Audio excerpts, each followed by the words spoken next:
सिर्फ 20 ਤੋਂ 30 साल इस काम 'ਚ बंदा पैसा कमा सकता है। इस उम्र ਦੇ ਵਿੱਚ ਹੀ ਬੰਦਾ ਪੈਸਾ ਕਮਾਉਂਦਾ, ਇਸ ਉਮਰ ਦੇ ਵਿੱਚ ਹੀ ਬੰਦਾ ਹਰਾਮਜ਼ਾਦੀਆਂ ਕਰਦਾ, ਇਸ ਉਮਰ 'ਚ ਹੀ ਸਾਰਾ ਕੁਝ ਕਰਦਾ।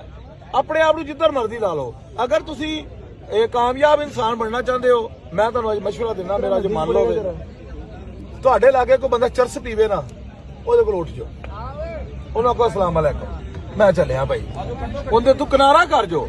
ਤੁਹਾਡੇ ਲਾਗੇ ਕੋਈ ਸਿਗਰਟ ਪੀਵੇ, ਜੇ ਤੁਸੀਂ ਅੱਛੇ ਇਨਸਾਨ ਬਣਨਾ ਚਾਹੁੰਦੇ ਹੋ, ਕਾਮਯਾਬ ਹੋਣਾ ਚਾਹੁੰਦੇ ਹੋ, ਗਲਤ ਬੈਠ ਤੁਹਾਡੇ ਸਾਹਮਣੇ ਕੋਈ ਗਾਲਾਂ ਕੱਢਦਾ ਹੋਵੇ, ਉਹਦੇ ਤੋਂ ਵੀ ਨੱਸ ਜਾਓ। ਅਗਰ ਤੁਸੀਂ ਜ਼ਿੰਦਗੀ 'ਚ ਕਾਮਯਾਬ ਹੋਣਾ ਚਾਹੁੰਦੇ ਹੋ ਨਾ, ਤੇ ਇਹ ਸੋਬਤ ਦਾ ਬੜਾ ਅਸਰ ਜੇ, ਬੜਾ ਹੀ ਅਸਰ ਜੇ ਸੋਬਤ ਦਾ। सोबत अच्छी रखो अपनी, दीनदार लोगों को बैठो, दीनदार लोगों को बहुगे तुम दीन दी गल्लां सिखाणगे, उन्होंने सीखो, उन्होंने ज़हन च बिठाओ। दीनदार कोल बैठ के नहीं कि इधरों सुनी ते इधरों कट छड़ी, आप मोबाइल ते लगा रहा, नहीं, ओदी गल नूं सुनो, बयान सुनिया करो, ਇਹ ਬਿਆਨ ਸੁਣ ਕੇ ਇਹਨਾਂ ਤੇ ਅਮਲ ਕਰਿਆ ਕਰੋ। ਰਜ਼ਾ ਮੁਸਤਫਾਈ ਸਾਹਿਬ ਦੇ ਬਿਆਨ ਸੁਣਿਆ ਕਰੋ, ਅਜਮਲ ਰਜ਼ਾ ਕਾਦਰੀ ਸਾਹਿਬ ਦੇ ਬਿਆਨ ਸੁਣਿਆ ਕਰੋ। ਇਹਨਾਂ ਬਿਆਨਾਂ ਦੇ ਵਿੱਚੋਂ ਚੀਜ਼ਾਂ